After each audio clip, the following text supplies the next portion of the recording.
어느 작은 마을에 살아가는 사람들이 있었다. 이 마을은 아주 평화롭고 조용했지만 최근 들어 주민들에게는 중요한 결정이 닥쳤다. 마을의 중심에 있는 오래된 공원이 대규모 개발 프로젝트의 대상으로 선정된 것이다. 이 프로젝트는 새 쇼핑몰을 건설하고 영화관과 여러 편의시설을 제공하여 마을의 경제를 크게 활성화시킬 것이라는 약속을 했다. 공기가 다수의 행복을 추구한다고 하니 마을 주민들 사이에서 논의가 활발해졌다. 하지만 공원을 사랑하는 사람들과 변화에 신중한 사람들이 있었다. 그중 마을에서 가장 나이 많은 할머니, 넬리 할머니는 늘 공원의 벤치에 앉아 아이들에게 옛날 이야기를 들려주곤 했다. 그녀에게 이 공원은 단순한 녹지가 아니라 마을의 역사 그 자체였다. 할머니는 말했다. 이 공원은 마을 사람들에게 웃음과 추억을 선물했어. 우리의 유산이며 우리 정신의 안식처라네. 반면 젊은 사업가 데이비드는 쇼핑몰, 유치에 큰 열정을 보였다. 쇼핑몰이 생기면 관광객도 유치할 수 있고 그로 인해 경제도 활성화됩니다. 일자리도 생기고 지역 주민들에게 실질적인 혜택이 돌아오겠죠? 라고 주장했다. 데이비드는 새로운 시설들이 가져다 줄 경제적 이익과 편의를 강조했다. 이에 마을 회의가 소집되었고 존 스튜어트 미래 공리주의적 시각에서 이 문제를 들여다보기로 했다. 최대 다수의 최대 행복을 고려하자는데 의견이 모아졌다.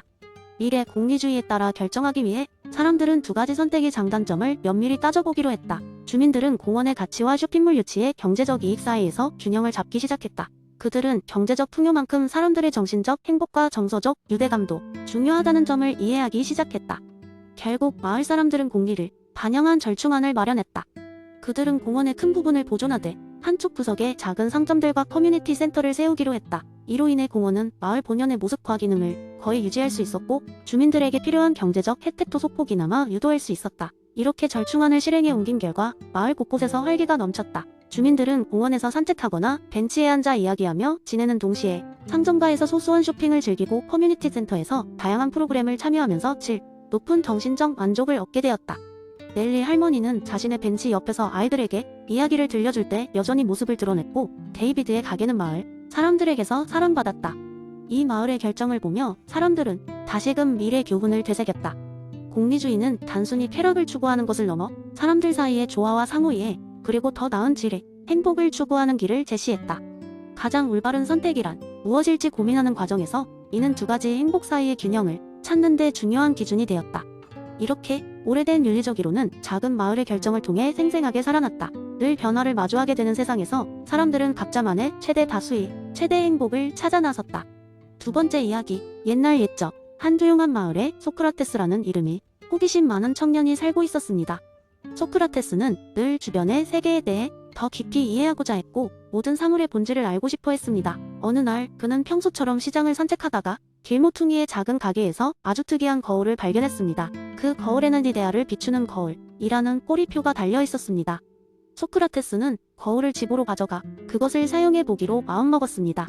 첫날 밤 그는 거울 앞에 서서 반짝임 속에서 무엇인가를 발견할 수 있기를 기대했습니다. 그러나 거울은 평범한 얼굴만을 비추고 있었습니다. 실망한 소크라테스는 포기하지 않고 매일 밤 거울 앞에 앉아 있었습니다. 7일째 되는 날 밤 그는 드디어 거울 속에서 특별한 무언가를 보기 시작했습니다.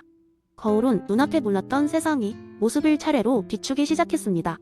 그는 먼저 아름다움의 이데아를 보았습니다. 그것은 단순히 아름다운 얼굴이나 예쁜 경치가 아니라 모든 아름다움을 아우르는 완벽한 형태였습니다. 이는 소크라테스에게 마치 황홀경처럼 다가왔습니다. 그는 그저 단순한 형상이 아닌 세상 모든 아름다움을 이해시키는 본질적 모습을 깨달았습니다. 여기서 아름다움은 시간이 지나도 변하지 않는 영원한 것이었고 그래서 귀중했습니다. 그 다음으로 그는 정의로움의 이데아를 보았습니다. 이 형상은 마치 천상의 저울처럼 균형과 조화를 이루고 있었습니다. 소크라테스는 이데아의 정의를 통해 진정 한 정의는 인간의 법률이나 관습을 초월하며 그것을 이해하고 추구하는 일이 얼마나 중요한지를 깨닫게 되었습니다. 그는 이 깨달음을 통해 이데아 자체가 사람들 속에 내재해 있는 본래의 모습이라는 것을 알았습니다. 시간이 지남에 따라 그는 더 많은 이데아, 선함, 지혜, 용기, 그리고 진리를 발견했습니다. 그는 매일 밤 거울 속 이데아를 하나씩 보며 그 의미를 생각했고 그것을 통해 자신이 마치 사슬에 묶였던 동굴에서 빠져나온 것처럼 진실한 지식을 향해 나아가고 있음을 느꼈습니다. 그의 철학적 탐구와 깨달음이 커질수록 그 마을은 소크라테스의 이야기를 듣고 싶어하는 사람들로 북적거리게 되었습니다. 소크라테스는 자신이 배운 것을 마을 사람들과 나누기로 마음먹었습니다. 그는 자신이 본 이데아 하나하나를 설명하며 그들도 자신만의 거울을 찾아야 한다고 말했습니다. 그의 이야기는 사람들로 하여금 일상의 모든 것에서 본질을 찾고자 하는 열망을 불러일으켰습니다.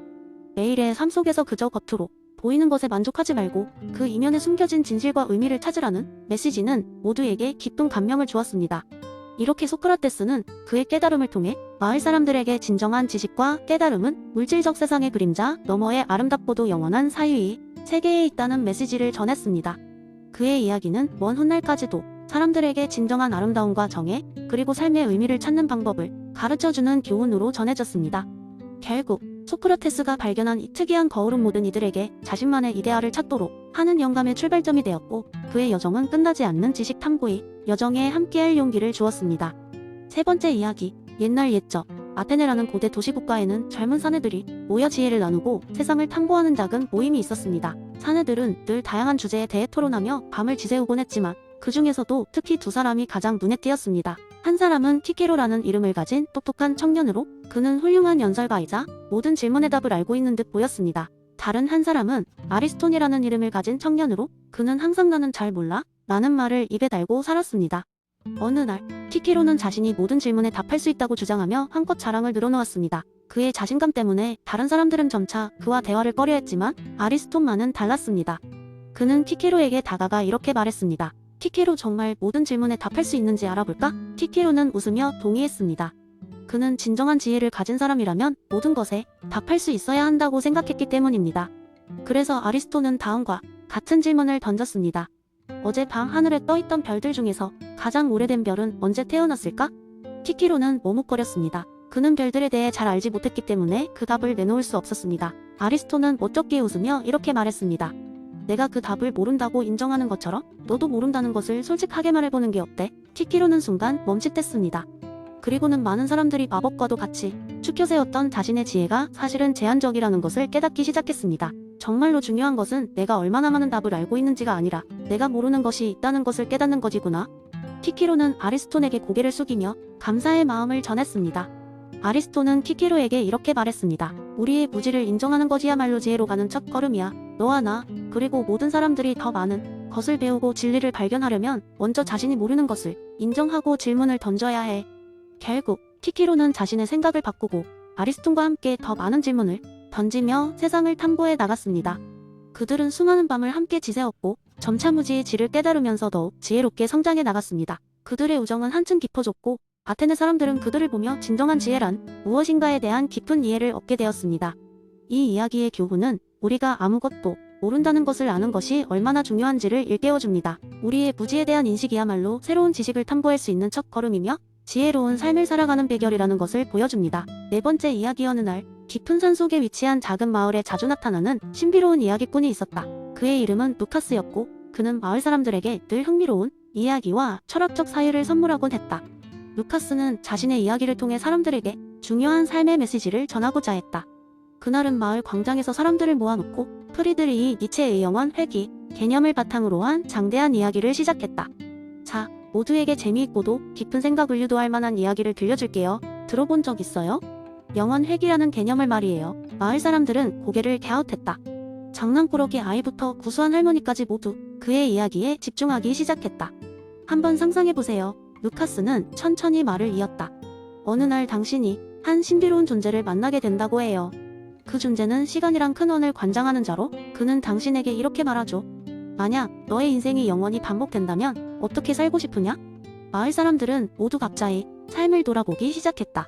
일부는 질문이 가진 무게를 느끼고 조용히 생각에 잠겼다. 그 존재는 계속해서 설명합니다. 그 무엇도 달라지지 않아. 내가 내린 모든 결정, 경험하는 모든 순간이 똑같이 반복될 거야. 이 고백이 내게 축복이 될까 아니면 저주가 될까? 너는 그 삶을 기쁘게 수용할 수 있겠니?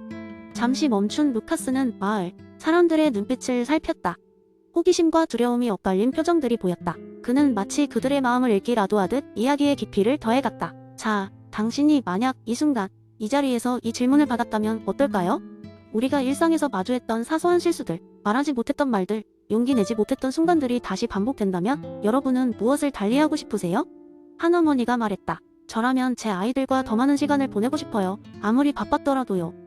루카스는 미소 지으며 고개를 끄덕였다. 그렇군요. 이 이야기는 우리에게 삶이 순간들을 좀 더 소중하게, 더 진심으로 살아보라는 작은 메시지를 던지는 것 같아요. 각각의 순간이 쌓여 우리의 삶이 되고 그 삶이 다시 반복된다면 결국 매 순간을 최선을 다하며 살아가는 것이 답이 아닐까 싶어요. 사람들은 고개를 끄덕이며 이야기의 여운에 잠겼다. 루카스는 마무리를 지으며 말했다. 니체는 이 영원 회귀의 관념을 통해 우리가 삶을 무시하지 말고 좀 더 능동적으로 살고 자신의 선택이 반복된다고 생각하며 그에 대한 책임을 지길 바란 거예요. 그러니 여러분도 매일의 순간을 가볍게 넘기지 않고 진정 원하는 삶을 만들어가면 좋겠어요. 그날 이후 마을 사람들은 루카스의 이야기를 마음에 품고 이전보다 더 따뜻하게 인생을 대하게 되었다. 그들의 무엇보다 가치 있는 삶의 지혜를 얻은 것이다. 이야기는 단지 이야기일 뿐이었지만 그 여운은 마을 사람들의 삶을 오랫동안 지배했다. 영원히 반복될 그들의 하루하루가 더욱 가치 있게 빛나길 바라면서 말이다.